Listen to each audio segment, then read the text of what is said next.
Well, it's Thursday, and you all know what that means. If you probably know right about now, we are now in day 8 with New Japan Pro Wrestling's Best of the Super Juniors. Now, we're going to focus only on the B block matches only, because we're going to skip the preview matches and just dive deep in this one because I have to say, certain matches were a little fun to enjoy when it comes to the B block. So, we'll see how things will progress. And then we move on with TNA. As you all know, this is their go home show before Under Siege, but also this is, of course, where Joe Hendry has to get prepared for his upcoming match to defend the TNA World title at NXT's Battleground. So things could happen before then. And then finally, of course, AEW Collision also on their go home show for their upcoming pay-per-view Double or Nothing. So a lot of things could happen before then, so stay tuned for that. So a lot of things is going to be crazy before we get there. And then as always, we will cap up our episode as usual with some news updates to give you guys updates on what's been happening in the world of wrestling, such as what events the promotions are thrown out, who's booked, what matches are set, including developments that are happening in the world of wrestling as we speak. So, let's get ready for another episode of Deleted Wrestle Zone.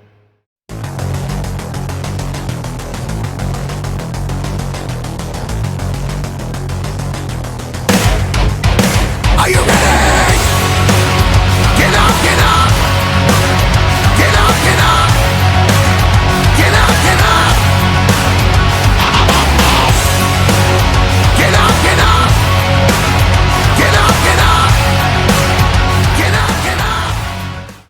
Hey everyone, welcome to Deleted Wrestle Zone, all things that is pro wrestling with AEW, NXT, New Japan Pro Wrestling, TNA, the National Wrestling Alliance, various promotions, wrestlers, matches, and championships. I am your host, J-Rod here. So, if you are new to the channel, welcome. This is a channel we do a lot of pro wrestling reviews, not only with promotions from here in the United States, but also in Japan, Mexico, Canada, Europe, the UK. Anywhere in the world pro wrestling is not as big, but it continues to grow. We also, of course, do discussion videos, talk about various topics such as the wrestlers themselves, the promotions, factions, storylines, whatever we want to talk about. We also, of course, do more news updates. If certain information was unable to be on this episode, we can either put it on the next one or on a separate video by itself. We also, of course, do real-timing news updates to keep you guys on alert if something has happened in the world of pro wrestling that needs to be addressed ASAP. We also, of course, got the Unagi Sayaka Watch and various other cool wrestling content as well. So if you like what you see, please subscribe to us or click on that subscribe button. You'll be getting a lot of daily reviews and other cool wrestling content as well. But if you like this episode, please give us a like on the like button or a nice comment in the description down below. Now, enough with the yapping. It's time to get cracking. So, let's begin with our very first review, and this is, of course, from New Japan Pro Wrestling Best of the Super Juniors.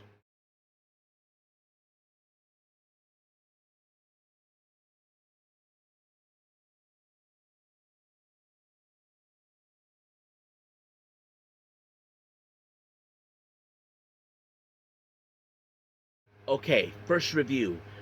Day 8 of the Best of the Super Juniors by New Japan Pro Wrestling. Now, we're going to focus only on the B block matches only. We're not going to jump in with the previews or the preview matches. So let's jump into the main matches taking place. Now, as I said, it's all about the B block. Our first match, we have Mao versus Rose Taguchi. Now, the one thing that Mao needs to be more careful is freaking Taguchi. For those who don't know, in recent time, Taguchi has been pulling his pants down, giving, of course, tea bags, bare ass in someone's faces. I think that's the last thing that people want to see. But when it comes to Mao, well, I have to say Mao can handle his shenanigans. I know people would definitely try to, like, get your ass off my face, that sort of thing. But there was a moment where Mao was close in the crotch of Taguchi and walked away. But it did not do any favors.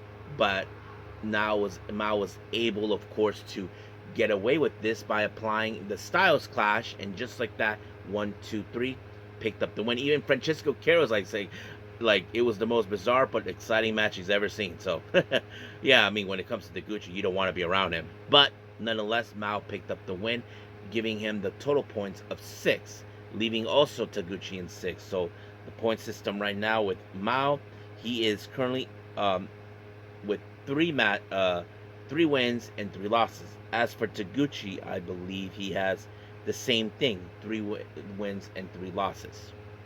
Now, our next match, well, is that scumbag of the wrestler, Show, taking on Kevin Knight. For those who don't know, after his match with Kevin Knight in the preview, he stole his jacket. Of course, Show, being the little prick that he is, he intended to use it to find a way to, cheat. Guess what this idiot tried to do? He brought in a trash can. It's the same one he tried to use on Doiki. And of course, he even tried to use the gut wrench. He tried to hide, like, I'm going to knock his ass out. But nope. Kevin Knight, I have to say, he wasn't dumb as probably Show thought. He actually showed up, because here's the thing. For those who don't know, Show is a big-ass crybaby with big diapers. For one thing only. If you steal his wrench, well, he cries about it. He chases like, that's what he does. He cries over the fact, you stole my toy. Yeah, that's Show right there. That's why I call him a big crybaby with big diapers. So, of course, Kevin Knight took his toy with him. He even tried to, he jumped over the damn fence line. Not even Show has, he can't even jump over. So he decided to go under, like he thinks he's trying to cross the border like an illegal immigrant. But of course, Kevin Knight, he knows how this wrench means a lot for Show. He even tossed it in the trash can while this was happening. Well, here's the thing. Kevin Knight was smart enough to get himself back in the ring so the bell can ring and then jump out. Because this is, I think, a tactic that I think many of you will know Show would have done. Kevin Knight was smart enough to know that Show only cares about his wrench. So he tossed it in the bathroom while Show, being an idiot that he is, decided to find it, because I don't know if he was aware that the countdown was happening. He was like, 1, 2, 3. So basically, if you all know, the 20 count, it's over. But luckily, he was able to get out of there. So basically, of course, Kevin Knight tried to play his dirty game. So it's more like, hey, I can play it too. But the real question, I think many of you know, when it comes to Show, he'll find ways to cheat. He even took out the referee as well. And then, of course, Kanemaru showed up. But, oopsie daisy, Kanemaru accidentally misfired with the whiskey mist onto Show. And then, of course, there was the UFO splash that allowed the Kevin Knight to pick up the win. So he gets his next 2 points with a total of 6. So I'm going to presume for him, he has about 3 wins and 3 losses. As for Show, well, he has 2 wins and 4 losses. I hope he stays there, because that's what he is. Because as I mentioned before, he's a big crybaby with big diapers. Now, our next match, I knew this match was going to be a bit tense. Titan versus Robbie Eagles. So this was going to be those moments where no fun and games in this type of match. But man, these two guys went balls to the wall with each other no matter what. I mean, Titan even tried to apply the Llave Immortale that had no effect on Robbie Eagles, but Robbie Eagles was able to overturn it when he applied, of course, the Ron Miller special, and of course Titan had no choice but to tap. But this leaves for both men with 6 points each. So much like previous, is 3 wins and 3 losses. Now our next match, Nick Wayne versus Taiji Shimori. So this, I would say, this could be one of Nick Wayne's toughest challenges. I mean, Taiji Shimori is a well-renowned junior heavyweight competitor. I mean, this guy, well, I can say he's fought the best, he defeated the best in every possible. But the real question is, will Nick Wayne do that? I mean, Taiji Shimori, he's a tough SOB, not gonna lie. But Nick Wayne, we know he's talented, he's young, he can do things unbelievable. But unfortunately, that did not do any good for him, because Taiji Shimori applied, of course, the Bloody Cross, and just like that, 1, 2, 3, it was over. However, of course, Taiji Shimori gained 2 points with a total of 6 with 3 wins and 2 losses. And however, in this particular case, I believe Nick Wayne, let me look up the scoreboard for him real quick. Nick Wayne has a total of 4 wins and 2 losses. So basically, he is still currently, in my opinion, in the lead of the block. Now our next match, which is our main event, we have Yo versus El Desperado. This is one of those important matches because, as you know, Desperado, who's been one of the best junior heavyweight competitors in New Japan, many probably would put their bets on him. That's something we probably can, of course, agree upon. But when it comes to Show, you can look at it like, okay, he's the underdog in this match. He's facing one of the best. But no matter what, Show is a mystery. Many people tried to figure him out. Nobody seems to know much about it. I don't think Despre did. But Yo was able to pick up the win by applying a submission, and just like that, he won.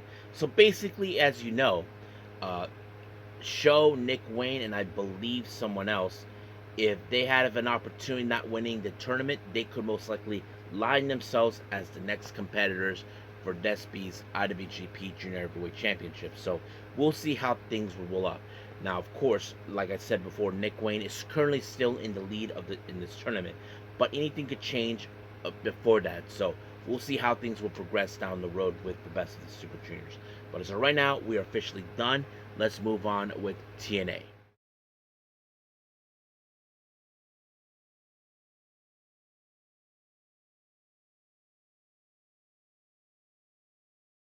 Okay, TNA, as you know, one day away from Under Siege, but at the same time as well, Joe Hendry must prepare himself for his upcoming title match at NXT Battleground. So we're going to go from A to Z on this one. Now, our opening match is Mustafa Ali versus Ace Austin. As you all know, Mustafa Ali has been, how do I say, not been himself ever since losing to Mike Santana. So now he's out of his goddamn mind, attacking anybody that stood his way or does whatever he wants. And of course, Ace Austin was the latest victim because of that. So basically what is happening is that, of course, Mustafa Ali, nobody knows what goes on, but John Skyler did mention that there's going to be a lot of hurt coming in. And of course, Ace Austin is not 100%. I mean, last week he was attacked by Mustafa Ali and his cohorts of dumb hands getting involved.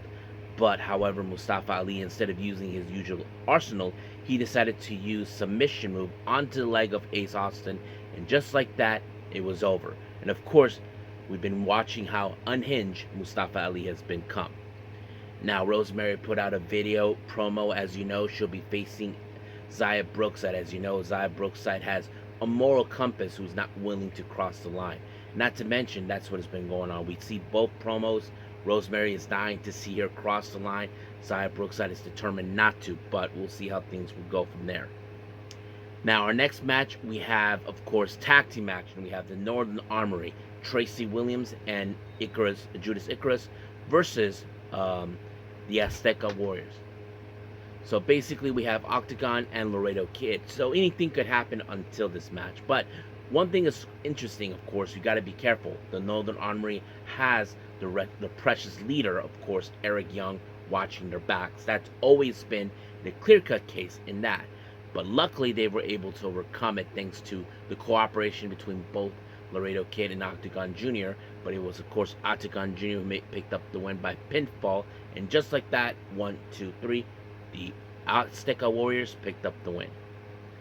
Now, Cody Deaner, as you know, he was in the commentary booth because, as you know, he will be facing against Eddie Edwards. If he does not win this match, he will officially be out of TNA. But if he wins, he'll retain. But, of course, he'll keeping out on his opponent, Eddie Edwards, who was in the ring taking on Jake Painter. And, of course, you can guess that this match ended with Eddie Edwards when he applied the Boston Knee Party. So we'll see how things will go. Now, our next match, we have First Class, Casey Navarro and AJ Francis taking on Sami Callihan and, of course, Mike Santana. As you all know, last week, Mike Santana gave props to Sami about his recent match at Unbreakable. And, of course, Sami, who's not normally taking kind to people talking things like that, but coming to Mike Santana, he appreciated it. But, of course, First Class was trying to recruit Sami, thinking that he should be First Class. But, come on, Sami, he's not that kind of person. But somehow, First Class was able to pick up the win thanks to, of course, Casey Navarro with the blessing in the sky onto Sammy, and just like that is over. And of course, AJ Francis with that smiling face, thinking that he got away with it. But the real question is, did he? We'll see, because I'm sure Sammy and Mike may not forget about it. Now, we did see a bit of a face-to-face confrontation between Santino Marella, being accompanied by Ariana Grace, on Mr. Stone, and of course Victoria Crawford. As you know, for a while now, for the last couple of weeks, Mr. Stone has been undermining the authority of Santino Marella when it comes to making the matches, laying down the law. But of course, he looks at Santino that he's a guy who doesn't know anything about the wrestling business, so he feels like he should be the one to go on. But however, Tessa Blanchard, as you know, showed up in the attack, and Mr. Stone took his badge, claiming he is the law. But however, Tessa Blanchard got her asses handed to her thanks to Masha Slamovich. But we'll see how things will roll up between those guys. Now, Matt Cardona and Santino earlier in the day spoke about there was supposed to be a TNA International Championship taking match. However, Macklin was unable to proceed for Under Siege. So, of course, Santino told him, look, no one is going to throw this one away. Well, you're still going to get your match, but it may not happen in Under Siege. So you will have it at this next week on Thursday. So basically, that's what Matt Cardona wanted to hear. So he felt like maybe, just maybe, his spot could be, how to put it in a way, like it was threatened. But no, Santino kept his word to that. Our next match, we have tag team action, which is a warm-up for Spitfire, Danny Luna and Jody Threat taking on Vipers and Maserati. Now, Spitfire, as you know, they will be facing, of course, Ash and Heather. If they don't win, they'll be splitting up. But however, of course, I'm sure Spitfire has come in a lot of pressure before, and that's exactly what they tried to do. But however, they applied the pressure drop onto Vipers, and Jody Threat picked up the win with the 1, 2, 3. It was over. However, during the post-match, well, Ash by Elegance and Heather, I don't know how stupid they were. They decided to sneak attack Spitfire, but it backfired. So instead of, Spitfire trying to do something, just walk away, sending a message that they know they're there and they'll see them on their title match. But I think the real question is, should Heather and Ash be worried? That's something I'm sure they have to consider it. Now, we did see a bit of a, pep talk between Matt Hardy and Leon Slater. As you all know, Leon Slater has always admired the Hardy Boys and all this other stuff, so he has to prepare them that, of course, when it comes to, of course, the Mennett brothers, they have to be prepared. You have to have eyes in the back of your head. And, of course, Leon understand it, but also Matt Hardy did inform him, look, I want many matches with my brother, but there was this one time, me and the late Bray Wyatt, we won tag team gold. So he said it wouldn't be any different to have that with you as well. So, of course, Leon Slater, he's ready to go. Now, before our main event, Trick Williams made his presence known in a commentary because his opponent at NXT Battleground, Joe Hendry, teams up with Elijah to take on the System, Brian Myers, and Moose. Now, of course, we know that the System are determined to manipulate the way things should go in order for them to pick up the win. But luckily, it did not go in their favor because it was, of course, Elijah with the Highwayman's farewell that on Myers and picked up the win for his team. And of course, Frankie Kazarian showed up and attacked both Elijah and Joe Hendry. But however, when it comes to Joe Hendry, he's the most likely target. But Elijah decided to whack Frank Kazarian with the guitar, and just like that, it was completely done. So the real question is, should Trick Williams be concerned? We'll see what happens at Battleground when we get there this coming Sunday. But as of right now, we are officially done with TNA. Let's move on with, of course, our last and final review, AEW Collision.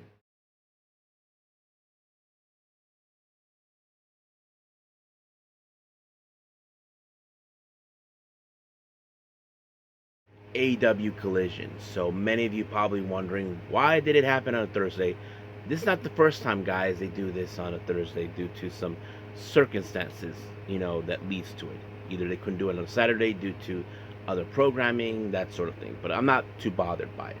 But let's start out with, of course, how it opened. And as you know, recently we saw last time Adam Cole made his presence known to join the commentary booth. So there was like a bit of changes going around for that.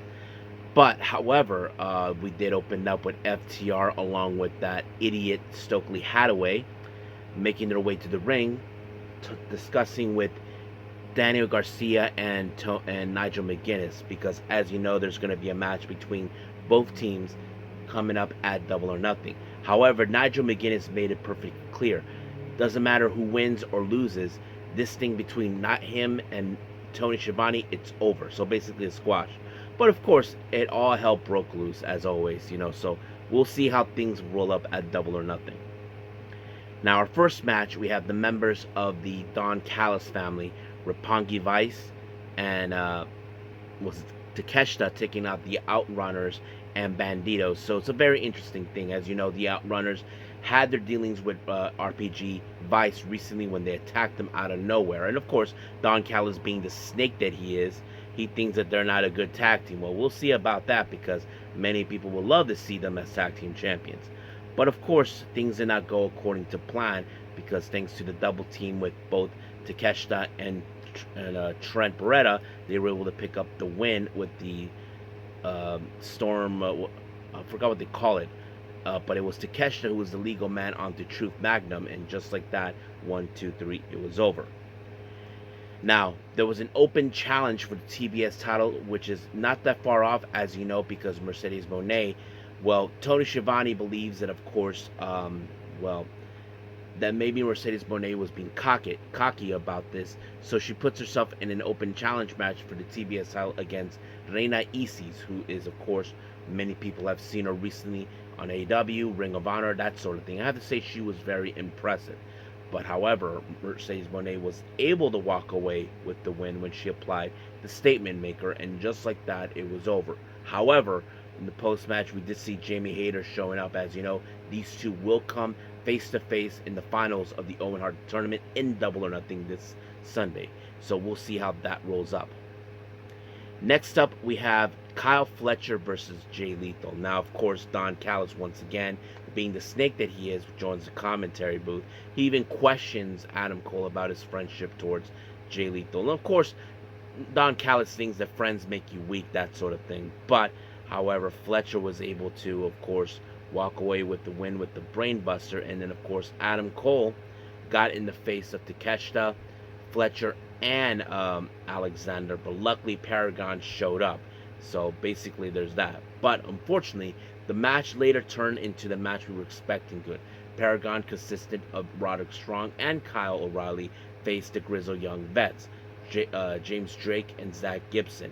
And now, as you know, recently Zach Gibson and Drake have been questioning Paragon's, tag team cohesion, that sort of thing. That's always been what's been happening, because the Grizzled Young Vets always made the case saying that they are amongst the best, and that's always been okay. If they are amongst the best, they have to face the best. But however, when it comes to Paragon losing to FTR, they have to think now they have to challenge themselves even further, and that's exactly what they did. But they were able to pick up the win with the high-low onto James Drake, but it was Roderick Strong, who was the legal man, that picked up the win with the 1, 2, 3, and just like that, it was over. Then we jump in with Josh Alexander versus AR Fox. Now, while this was happening, the match was Don Callis was talking to Adam Cole, saying that he would love nothing more to challenge members of the Don Callis family, Adam Cole, Fletcher, O'Reilly, and of course Strong, against anybody that Don Callis put up. So he said he accepted a challenge. The challengers are Takeshita, Fletcher, and of course Josh Alexander. But however, Alexander was able to pick up the win when he applied the C4 Spike, and just like that, it was over. Now, our next match, we have a bit of a lucha libre style type. We have Los Depredadores, consisting of Magnus, Rugido, and Volador Jr. taking on Templario, Máscara Dorada, and Místico. So basically, you know how things are when it comes to lucha libre. Everybody loves the high spots. I'm a big fan of Místico, so basically, you all know how that is. But in the end, it was, of course, Máscara Dorada with a shooting star press onto Magnus, and just like that, 1, 2, 3, it was done. However, our main event features, of course, Commander teaming up with Mike Bailey to take on LFI Rush and Dralístico. So, of course, as you know, Rush had his issues towards Mike Bailey recently, and that kind of sets it up. But many people thought that Okada was going to be there watching it, but nope, he did not. But luckily, we did see, of course, Commander with his usual high-flying maneuvers, and of course, Excalibur says that since they're in New Mexico, looks like Area 51 got the little strange activities and thought it was great. But it was Commander with the shooting star press running through the ropes onto Dralístico, but Mike Bailey, who was the legal man, pinned Dralístico. 1, 2, 3 is over. But however, the event wasn't over until Kazuchika Okada showed up. He did, as you know, he acknowledges his opponent, then he flipped the bird, then he got his ass whooped by Mike Bailey. But the real question is Okada gonna be mentally prepared for this? Well, we'll just have to wait and see until we get to Double or Nothing. But as of right now, we are officially done with our reviews, so let's move on with the last thing, of course, of the episode, news updates.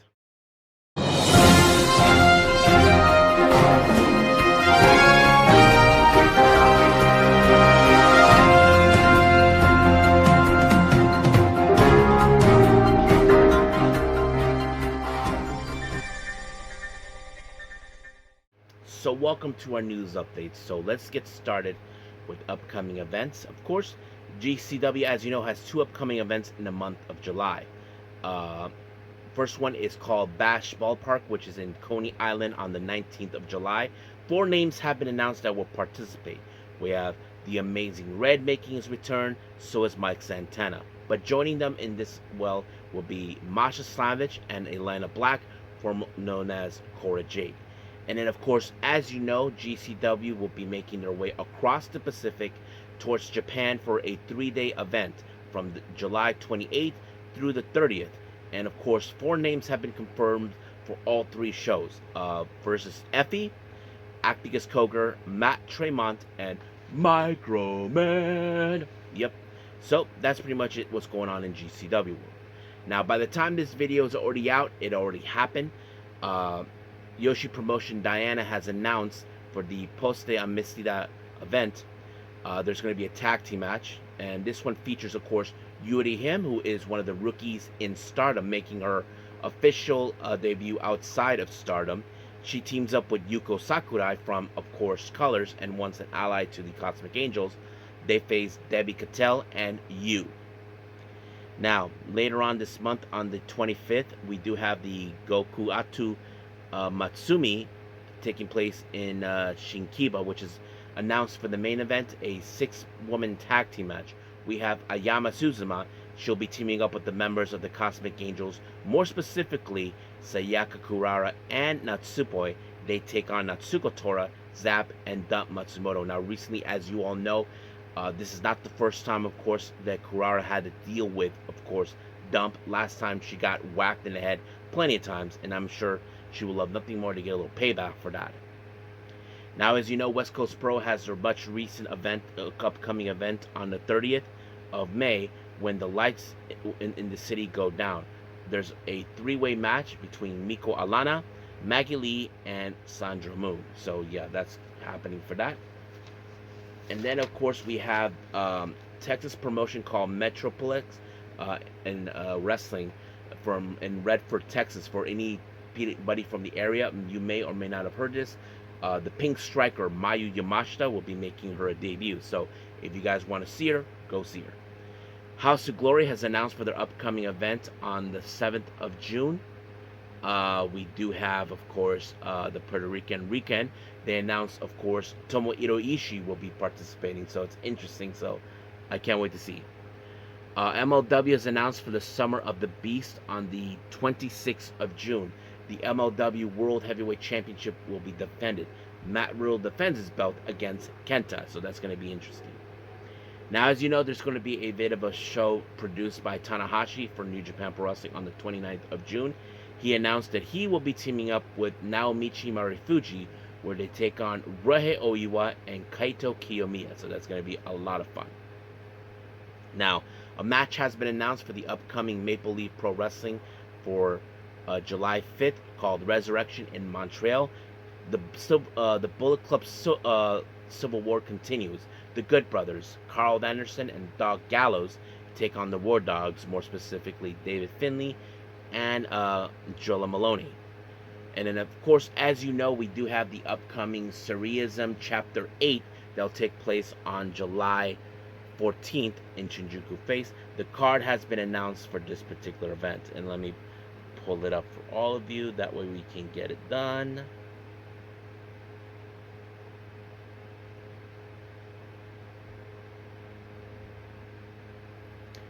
Okay, here we go. So we do have Sayaka Toyota will take on Honori Hana. Dash Shizako will take on Chi-Chi. And this match, in the next match, the third one, this one was supposed to take place in the last Sareee-ISM show, but due to the circumstances, Natsupo was unable to participate due to her injury, but Sayuri Anu stepped up. So now she will face against Miku Kane, which is a match that should have happened. But, however, the main event will feature, of course, Sareee, Takumi Iroha. They will take on the members of Hate, consisting of Saya Kamitani and Natsuko Tora. So we'll see how things will roll up. And then finally, we have ZERO1 USA called Divine. They'll take place on September 5th. Elena Black, formerly known as Cora Jade, will be making her appearance. So that's pretty much what's happening in the upcoming events. So let's talk about certain developments. Oregon-based promotion, Prestige Wrestling has announced revealed that they want to do an LA schedule. So they want to do one of those events. One is called the Casadia Wrestling Cup, and of course a Roseline show. They're looking for to set up a scheduled time to do shows in LA. It's not the first time that, of course, Prestige has done events in other states, since they are from mostly from Portland, Oregon. So it will be interesting to see.